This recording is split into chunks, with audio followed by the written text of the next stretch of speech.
I know that. Okay.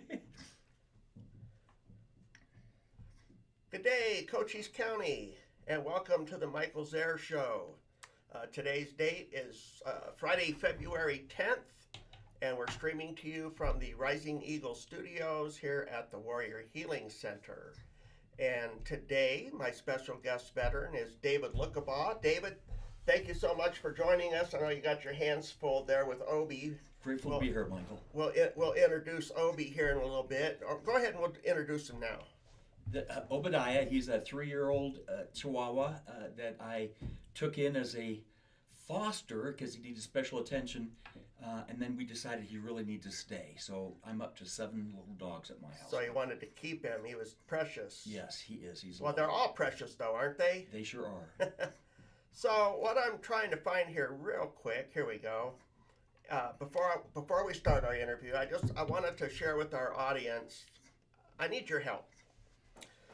I do these interviews pretty much every Friday, and I share them in my group that we have. It's called the Cochise County Arizona Veterans Group, or Cochise County, what is it? Now I gotta look it up.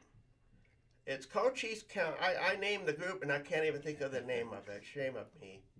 Bear with me here 1 minute. It is Cochise County Arizona Veterans Group, and it's a group of our local veterans. And if you're a veteran and you're not in the group and would like to join it, please by all means ask to join it, and we'll get you into the group. In that group, we do promote a lot of military events, a lot of military activities, along with a lot of things that are happening here at the Warrior Healing Center. So if you want to join that group. So I share these interviews in that group. I share these interviews on my personal page. I share these interviews if the topic relates to Sahara. It just depends on the topic.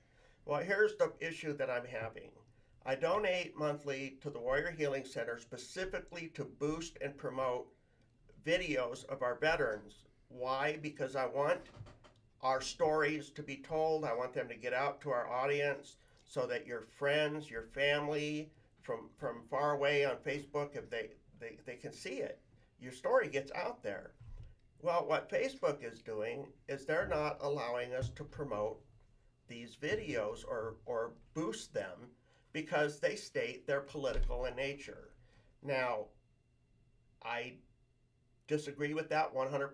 Facebook, these interviews are not political in nature. These are veterans that are sitting down. They're sharing their stories with us here in the community. We get to know the veteran a little bit better. We get to know about their service and how they served our nation and protected us from terrorists, both foreign and domestic. We've learned about their hobbies. We learn about their passions. We learn about their community activities and activism. None of this stuff is political. It's not like we're trying to say, hey, if you vote this way, you're wrong. If you vote that, no, that's not, we're not here because they say we're influencing votes. We're not influencing votes. That's not true. The most political interview I ever did was with the incoming mayor at the time, Mayor-elect Cleo McCaw. Mr. Mayor, congratulations, by the way. And his interview, you know what the politics was about? Why did you want to be mayor? What made you become mayor? Now that you're going to become mayor, what programs or things do you think the city could do to help veterans? I don't see how that's politics. I really don't. And so to say that I'm disappointed in Facebook because they will not allow us to boost these videos, but I am. So here's where you can help me.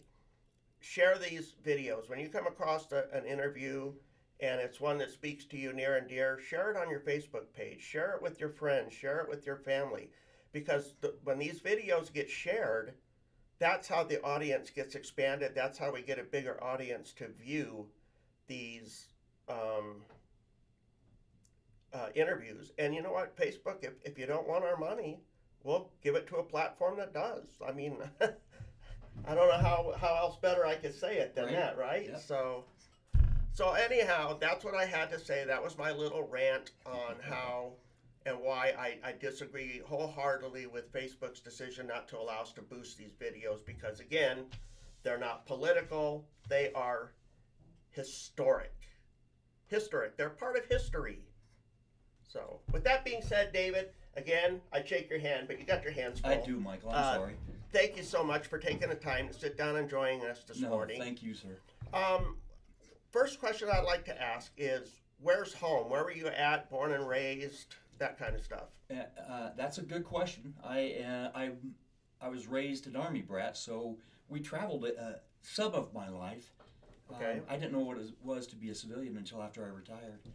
So we spent time here in Arizona. My birth father was an Army recruiter. We're at in Arizona. Mesa, Phoenix area. Okay. So we lived in Belgium. I went to high school in Tehran, Iran. Wow. Yeah, that was an exciting experience. So I guess this is what I consider home now because my stepfather retired here, Okay. and I was able to come back here and spend time with them after I retired, before they passed, and I'm just grateful to call Sierra Vista home right now. So, where were you at when you enlisted in the military, and what inspired you to join the military? I went through the Sierra Vista recruiting office, and then I went up to. Oh, so you enlisted from here, huh? Yeah, I did. They sent me up to Phoenix, where obviously I actually enlisted, the Right. MEP station up there. Yeah. And took off from there. Okay. What inspired you to want to join? New high school graduate. I wanted to do college, and I didn't think it was fair for my stepfather to pay for my college. Okay. And what year was this? 75. 1975? No, I'm sorry, 76. 76, Yep. okay. All right. And when you enlisted, what was your, what MOS did you choose, and where did you go for basic training in AIT? I enlisted for interrogator of prisoners of war. I went through basic training at Fort Leonard Wood, Missouri, and then AIT was right here at Fort Huachuca. Oh, okay. I didn't know they did it for interrogation. Yes. Now Okay. it's they don't. Interrogation. Now they call it human intelligence. And then that training was for how long? Oh, 9 months. 9 weeks. 9 weeks? Yep. Okay. And then on to the language school to learn German. Oh, you learned German, so I you can did. speak German pretty good? Yeah, I think so. Cool. And what was your first duty assignment after you were done with your language school? Where was your language school, by the way? DLI in Monterey, California. Monterey, California? Yes, sir. Okay. And so after there, where did you go? Where was your first permanent duty station? First assignment was Fort Carson, Colorado. And Did you get to pick it, or did the Army pick it for you? I got to pick it. Did you? Okay. I initially enlisted to study Chinese Cantonese. That didn't go well, so I went down to personnel and got them to, and I was supposed to go to Fort Hood. Uh-huh. I got them to switch my language to German, and then Fort Carson. I got Fort Carson. Cantonese, is that a pretty hard language to learn? Oh, yes. Mandarin has 4 tones, Cantonese has 9. Wow. So you're at Fort Carson? Fort Carson was my first assignment. Colorado. Yeah. And what was your first duty assignment there? What did you do? Because obviously you didn't have anybody there you could interrogate, right? Well, it was primarily staying up to date on the interrogation skills as well as language maintenance, but we would support units out in the field with prisoner of war handling. Okay. We'd act as prisoners and they'd be evaluated on how they handled us. That's primarily what we did. We also ran a mock prisoner of war compound that they don't do anymore. And we Okay. put American soldiers through our compound, and we dressed in fake uniforms and kept them in boxes and Right. let them get a taste of what it could be like to be a prisoner of war.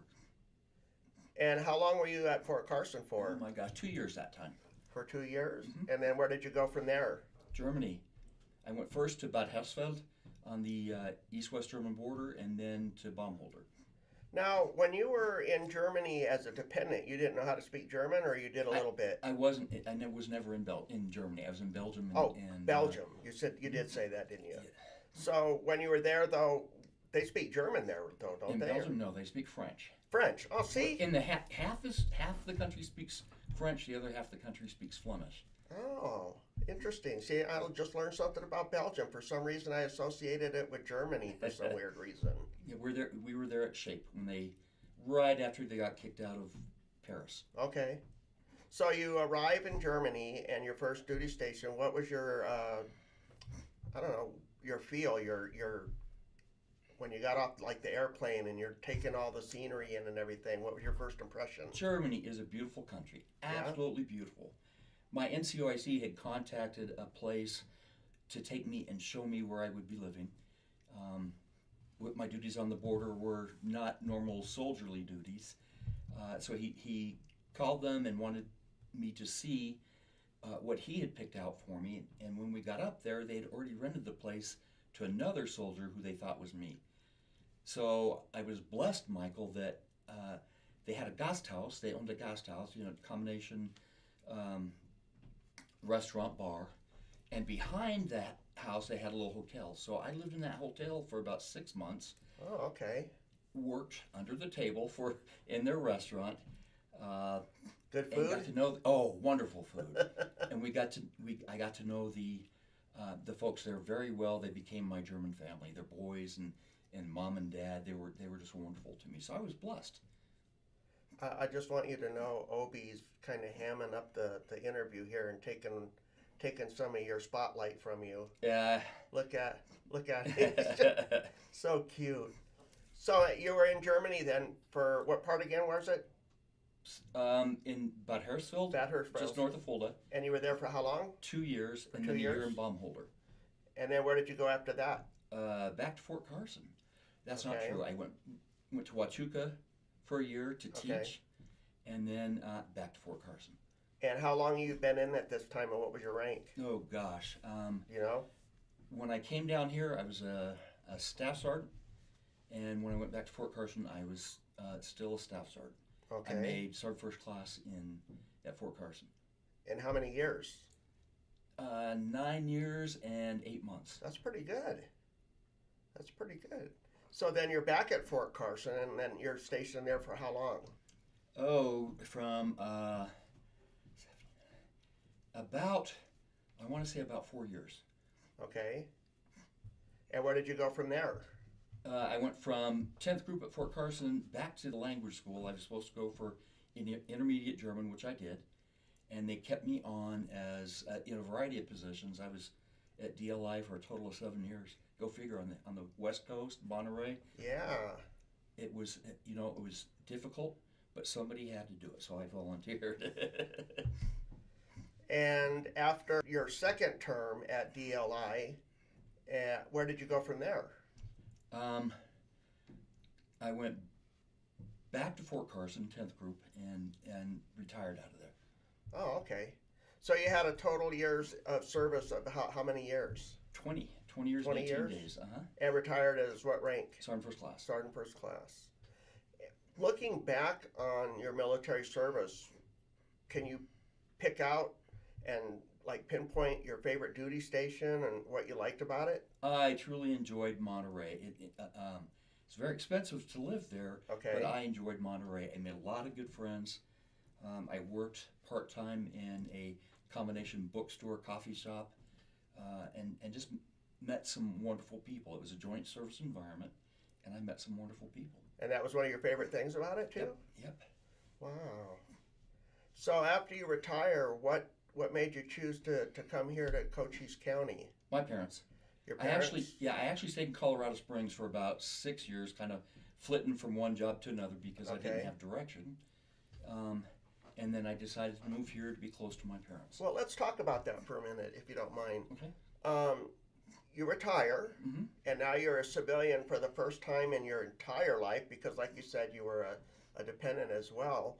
What was that transition like from being in the military as a dependent and as a service member to being a civilian? What was that like for you? It was kind of a challenge. I felt kind of like a fish out of water, but we all gradually adapt, and I did. I adapted and did wonderfully here in Sierra Vista. I'm so grateful. I came down to spend time with my folks. What was one of the most challenging things that you had transitioning from military to civilian? Deciding what to wear. Ah, not being told that you had to shave every day. Right, Or right. formations. I don't know if you guys did formations or not. We did. But We absolutely did. yeah. And then you kind of, in that, like you said, that regiment, Yes. and then you're, all of a sudden, all of that stuff is gone. And the camaraderie that's from the service, I still miss that. Though I have contact with a lot of friends Good. throughout my career. Do you keep touch with them through like Facebook and other different social media, or Facebook, just privately? texts, Very phone good. calls. Yeah, Good. It's important to stay, connected to those it is. friends, that, especially the ones that you serve with, because those are kind of like your, what they refer to now as like battle buddies. Right. And so, after you transition into the civilian, what was your first job, and how did you go about finding it? Oh my gosh. What was my first job? I actually started working for an employment company that they provided contractors.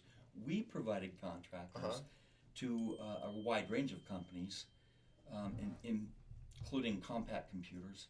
So I used my human intelligence skills to kind of evaluate people who are applying for the jobs that we advertised.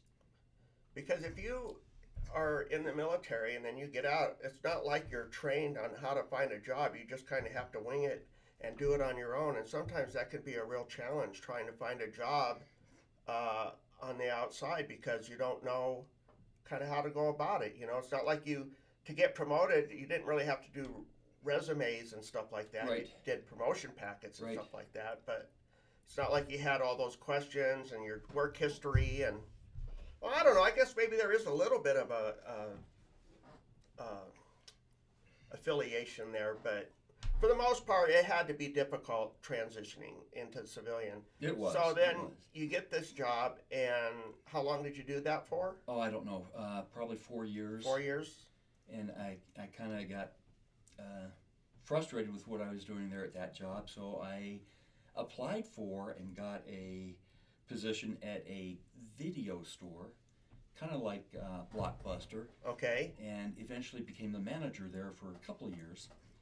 And then I decided to move down here to be with my folks. I hate to see those video stores gone by the Yes. wayside now, man. Yes. It was, you could go in there and get some good movies. Right. And, yeah. Now everything is just sit at home and stream and everything on demand. It's crazy. Yes, sir. So then you move here to Sierra Vista in what year? You come back here as a civilian? That was 2002. In 2002. Mm-hmm. And you've been here ever since? I have. Oh. I sure have. So when you first got back here, what was the first thing that you did once you were here? Did you find a job? I did. I or- worked at Kmart for a little while, but that wasn't When we had exciting one. enough. You're right. Right. So I started working for a cell phone store that's not here any longer, Right. and became the manager of that store. And then I went into business for myself. What was that? That was selling cell phone. Well, it's actually selling communications. I was a private contractor where I sold phones and service. Okay. I did VoIP service. Right. I did landline service, and there was something else I did, and I can't think of what it was now. And TV and internet. Oh, wow. And we were called One Stop Media, and I went to the customer and talked to them about what they needed and what I could suggest, and then I would make commission off of those sales. And when you did the TV and internet and stuff like that, was that based on, like, you would direct them to a provider? Nope, I would Or- sign them up and get it all done through Cox, Okay. Gotcha. Okay. and I would get a commission off that. My hearing aid was buzzing a little bit. It was driving me bonkers there. So after you did your self-employment, the One Stop Media, Mm-hmm. what was next? I went into business with a lady with doing cell phone sales for Sprint and Nextel until she decided she was filing bankruptcy. So you really enjoyed the communications aspect of I the, enjoyed people. yeah? I enjoyed people. And speaking of enjoying people, that kind of led you into different things, activities that you did within our community, including the current organization that you started. And you gave me your business card here, and we definitely want to talk about this today because it's very important. It's called Southern Arizona Never Forgotten Ministries. So Yes, sir. when you decided that you wanted to get involved more within the community, and was your heart speaking to you more as the community in whole or to the veterans, or what were you thinking about at that time? At that, well, I after I left the cell phone sales, I went up to work on post 3 years as a contractor and 10 years as a Department of the Army civilian. Okay. And then when I retired from that because my father was ill and I wanted to Oh, so you were DOC then, huh? I'm sorry? You were DOC then. Yes. Cool. Yes. Yeah. I retired because my father was very ill, Okay. and he passed about a month and a half after I retired. So then I had to find something to keep me busy.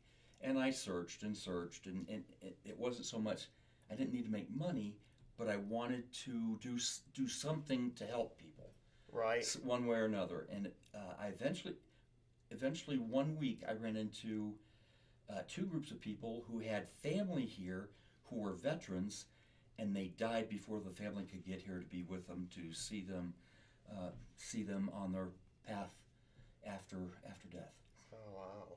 So I decided it was time for me to figure out a way to help veterans who are all alone, who have no family, because we don't want any veterans to die alone. Nobody should. Right. But my heart obviously is with veterans. Right.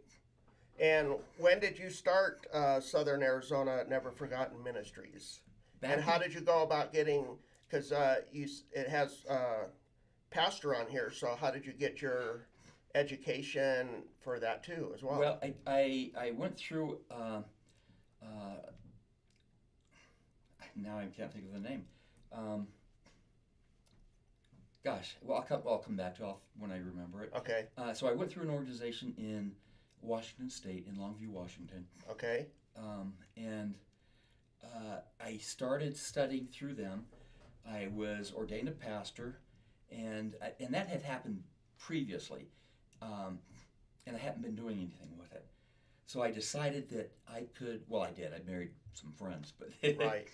I decided that I needed to put that to work to be able to start this organization, so we can be there for veterans. We're a volunteer organization. We don't have our nonprofit yet, but we're working really hard on getting it, and we absolutely need volunteers. It's a difficult thing to do, to go sit by the bedside of someone who's dying, but it absolutely needs to be done. We can go to the hospital, hospices, the care centers that we have in Sierra Vista, to be able to sit with them and be with them as they pass, whether they're conscious or not. They know we're there.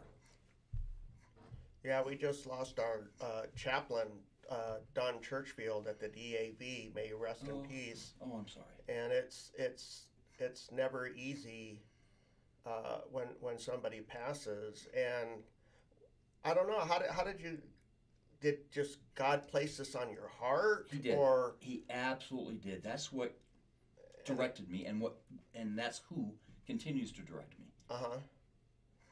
And how did you get hooked up with the Warrior Healing Center? Because I know that you do have an affiliation in here, and I know that you have been in here a few times. So what is your affiliation with here? I had some previous interaction with the Warrior Healing Center, Right. and I saw that the Warrior Healing Center was struggling a little bit, and because there's always some way that we can help veterans. So Kathy and I sat down and talked, and she asked me to do some volunteer coordination for homebound veterans. Okay. and because I know that you still come in and you've still got that connection and everything that's going on, and I'm just kind of just really touched at the fact that I'm just trying to picture what it must be like to have to sit there and go through being with veterans and to have the compassionate heart that you have, that you're able to David, I'm at a loss for words, honestly. Thank you, Michael. It's so moving, and Thank you. I don't know what to say.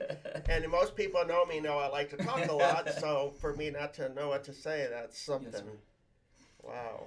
So we'll follow on then. One of my other responsibilities is I'm volunteer chaplain Sundays at Canyon Vista Medical Center. Oh, tell us about that. How did you get that, and how did that come about? A friend of mine, Father Del McCune. Oh, Father Dell. Okay. Yeah, you know Father Del. Well, I okay. haven't met him personally, but I know him through Facebook, and Okay. I'm Facebook friends with him. I talk with them. Yeah. He actually got me involved initially with a pastor's prayer group on the phone every Wednesday morning. So we get together and a message is shared, that we have prayer, and that uplifts us and carries us through the week till the next Wednesday morning. Father Dell told me there was also a need at Canyon Vista for volunteer chaplains. They had several days open where they needed somebody to fill in, and I chose Sunday because the other pastors have congregations. I don't have a congregation. I have my ministry to serve veterans. Right. So I volunteered with Chaplain Chuck Carlson to do Sundays at Canyon Vista. Does anybody else do it there as well? Well, Father Dell does. Chaplain Chuck Also, Carlson. Father Dell does it there too. Yes. Okay, I didn't know that. Yep. All right. Chaplain Chuck Carlson does. Linnell Scott, I don't know if you know Linnell from VICAP. Sounds familiar. Father Jude, a Nigerian priest here in Sierra Vista, serves. I think I know Father Jude. Because he's done some masses, I think, at St. Andrews. Absolutely. Yeah. Absolutely. There are two Nigerian priests in our county. The Father Samuel John Day is in Benson. Right. Well, actually, Father Samuel's here at St. Andrews. Okay. He was in. I thought he said he was in Bisbee. He does do Bisbee sometimes. Yeah. Yes. But that so. I haven't seen him in a while. So Yeah. Yeah, but he's been doing some masses at St. Andrew, and then a lot of the. Oh, I just dropped that. Sorry. Hopefully he didn't break any. I might have just have to buy him a computer. It just, I don't know, with my foot I kicked something and it just went off the edge. I'm sorry. Anyhow, yeah, getting back to with the priests in our area, at the Catholic Church anyways, that they have a lot of territory that they have to cover. Right. And Cochise County is so big that's why there's so many that are rotating. And it's just fascinating to me that we have all these pastors and reverends and stuff in our community. We're a very spiritual community here, and I'm so thankful to have that here. Yes, we're blessed. What is it about Sierra Vista and Cochise County that you like the most? Your favorite thing, if you could pick it. If I could pick it, I think it would absolutely have to be, well, I love the desert, but I think it would absolutely have to be the people here. Amen. I agree with that 100%. Because we do have a great community here. And we have, the opportunity to spend time at Canyon Vista is wonderful. Mm-hmm. Sean Phillips just recently, 3 or 4 months ago, restarted the chaplain's breakfast or the pastor's breakfast at the hospital. He hosts it. Oh, wow. So we get together once a month there, and we have a speaker and breakfast and socializing and seeing how we can help out each other. So that's a phenomenal opportunity that Sean's provided to us. Yeah, he came here from Lake Havasu. We're so fortunate to have him. He is. What a great guy. Yeah. I finally got to meet him after all this time. I think it was last week after Mass. I got to meet him and shake his hand. So very a good young man, and his wife is a doctor a neurologist there. Yep. And I've seen her too. So I tell you, we got great people in our area here. We do, and he's doing great things at that hospital, growing it and just working hard to make it the best in Cochise County. They're 4 stars now. They got 1 star to go, and they'll be the best. I still think they're the best. Yeah, and you know the thing, again, we're a small community, so people you can't make 100% of the people happy. Exactly. You know, you just can't. And then you read on social media things, bad comments about, oh, so my husband was treated at Canyon Vista and they didn't like the care or whatever, but everybody has their own experience. I've been there. I've had the best experience every time I go in. Yeah. I wasn't prepared, and I guess nobody really was when COVID hit.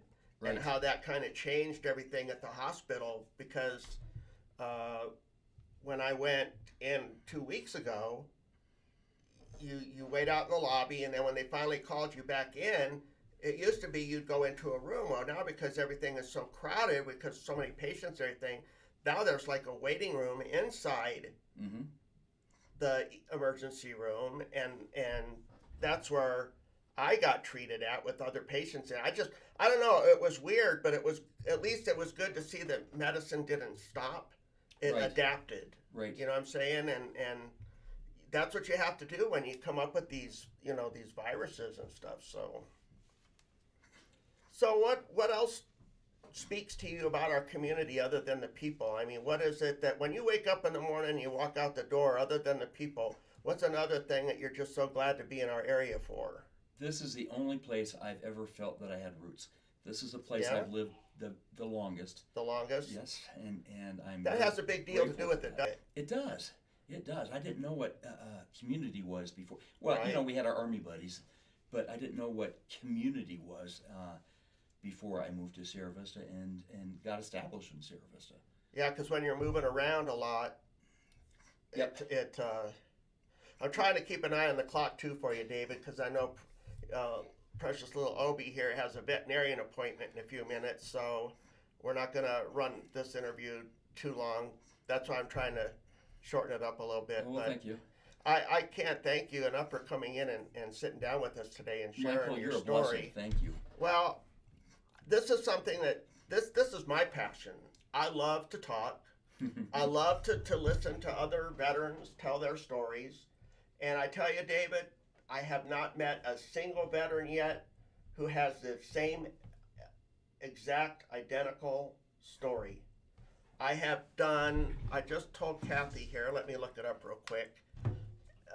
Bear with me one second. Maybe you could sing a karaoke song or something for us while I look this up. But there was, let's see, today I have interviewed 66, not counting you. Wow. I've interviewed 66 different veterans. Wow. And I've done 75 different shows. So today you're number 67 and the 76th show. So, wow, that's amazing, Michael. Thank you for what you do. And I am always looking for people to share their stories, to interview, because again, this is important. It's our history. It's something that it's important to me because you have kids? I do not. No, okay. But some veterans that do, okay, or family member, because you could have nephews, nieces, Absolutely. whatever. And they might want to know, hey, what did Dad do in the military? Or, hey, what did great-grandpa do in the military? And we're already gone and we're not on this planet, Yep. right? Instead of saying, I don't know, they can say, let's listen to Grandpa's story from his own lips. Yep. That's what I love about doing these interviews so much, is because these interviews stay up on Facebook, on YouTube. There's like 7 different platforms that these interviews go out onto. So I'm excited every Friday to come in and do a show. And when I don't have a veteran to do, or I take a week off, I miss it. I do. And Yes. I don't do it because, I'm a like seeking fame or No, anything I like know that. you, Michael. I really am invested in the veteran, and that's one thing that I really like about the Warrior Healing Center, and that's why I keep volunteering here and donating money here, is because they don't. How can I say this? The easiest way I could say this with the Warrior Healing Center is they care about the veteran. Period. That's it. Yep. End of story. They don't care what the story is. That they're going to work with you. Okay. They are. So you could be served for 1 year, gotten out with a bad discharge, and you felt you were railroaded, wanted to get that discharge changed. They have resources they can help you get that done. Veterans that come in that have served 30 years, right? And never filed for disability, and they come in here and they want to get a disability claim. They get them to the resources for that. Veteran suicide, which we have to talk about. It's a big thing, and the Warrior Healing Center works very hard on preventing and coming up with resources to prevent veteran suicides. 22 a day is the rate, and David shared something with me interesting coming into the room. You said that figure's not really even correct. Yes. Didn't you? Yes, I read an article last week that said the VA has been underreporting, and that we're actually 2.4 times the 22 per day. That's criminal. criminal. Yes. Well, David, again. Before we close, yeah, go ahead. I was going to ask you if you had any wise words of wisdom too, but go ahead. Oh, I wish I did. But what I would like to do, Michael, if you don't mind, is share my phone number for the ministry. Yes, because please. We absolutely do need volunteers. And we will put the link up for your website. You have your website, right? Is it on the card here? Yes, sir. Okay, we will put that up in the interview. I'll make sure to get with Kathy so we can get that done. Thank you. Yes, please. 520-200-5463. That's 520-200-5463. Southern Arizona Never Forgotten Ministries. And keep in mind what the ministry is about. It's about not having veterans die alone. And they're needing volunteers, and they're needing your help. And if this is something that God put on your heart that speaks to you, then I encourage you to give David a call. So any words of wisdom, though, in closing here, to our veterans that may be watching, or their spouses, or the public in general, that you might want to. Oh, thank you. Somebody's, yay! There we go. Yeah, I have to speak very highly of the Warrior Healing Center. Also, I strongly recommend you come in and see what they can do for you. Their activities. There are a lot of things that one of the organizations under their umbrella could help you with. So please come in and visit with them. See how they can help you. David, I want OB. I have been mesmerized by him this whole interview. I'm trying to watch for comments, trying to focus on asking you questions. And I told you earlier, he's got the face of like Baby Yoda for some reason. He's just so cute. Yeah, he's a good boy. And that's another thing that David does is you do a lot of rescues of Chihuahuas Well, they're small dogs. Small dogs. Yes, rescue adoption volunteers. Sheila Dahoney, Gina Rector, Rebecca Rector, and I do adoption days every Saturday, usually at Cal Ranch from 11 till about 2. From 11 to 2? Mm-hmm. And are there any kind of special programs? Because I thought I read somewhere that there were programs where, are the dogs already spayed and neutered, or is there a program in place to get them spayed and neutered? All our animals, before they're adopted out, unless they're too young, are spayed or neutered. Okay. If they're too young, then you can foster to adopt until they're old enough to be spayed or neutered. Okay. And then we take them and get that taken care of. And is there a phone number for that you know of off the top of your head? I don't. No? Okay. Rescue Adoption Volunteers. Rescue Adoption Volunteers. Okay. On Facebook. All right. Well, I can't thank you again so much for coming in and sitting down and sharing your story with us. And I could have asked a whole bunch more questions, but I'm trying to keep it a little bit shorter today so you can get to your veterinarian appointment. Thank you, Michael. You're welcome. And God bless you, sir. Oh, God bless you too. Let me go over a couple of quick announcements here real quick. Today is Fun Food Friday. Is it? No, it's not. God, man, I'm just gonna. I thought okay. today was, because we were talking about Fun Food Friday the other day, and so I just screwed up. Today is not Fun Food Friday. Today is Hot Soup Friday. There we go. I got it right this time. So it's Hot Soup Friday today from 11 to 1400 hours, and we're having chicken noodle and southeast tortilla, and I got to tell you, that sounds delicious. And since I work the front desk on Friday, I get to have soup. So come on down and have some soup today between 11 and 2 o'clock. On Mondays, we have the Marine Corps League breakfast. They meet at the Landmark Cafe. That's Marines meet for coffee and tell old war stories. If you'd like more information on that, you can call 520-456-5720. And on Monday evenings, starting at 17:30, going to 18:30, we have the 5 Treasures of Qigong here at the Warrior Healing Center. Tuesday, coming up, we have 10 o'clock to 1600 is Taco Tuesday at the VFW, post 9972. And on Wednesdays, we have the Velobet Sierra Vista group ride. That starts at 0930 now because of the cold weather. And they meet at the Pueblo del Sol Country Club parking lot. On Thursdays, starting at 1700 hours, going to 1830 is the Flutes for Vets Circle here at the Warrior Healing Center. I got to tell you, I've talked to quite a few veterans that have come in that have participated in this Flutes for Vets, and they cannot say enough nice things about it. You start off on the little blue thing. I call them recorders because that's what we used to call them when we were kids. But you start off on that, and then as you finish the class, you are actually given your very own Native American flute. Oh, wow. So it's very powerful, and it's a beautiful instrument to listen to. So if you want to play that, learn how to play it, then come on down here on Thursdays between 17 and 18:30 at the Warrior Healing Center. That's the Flutes for Vets Circle.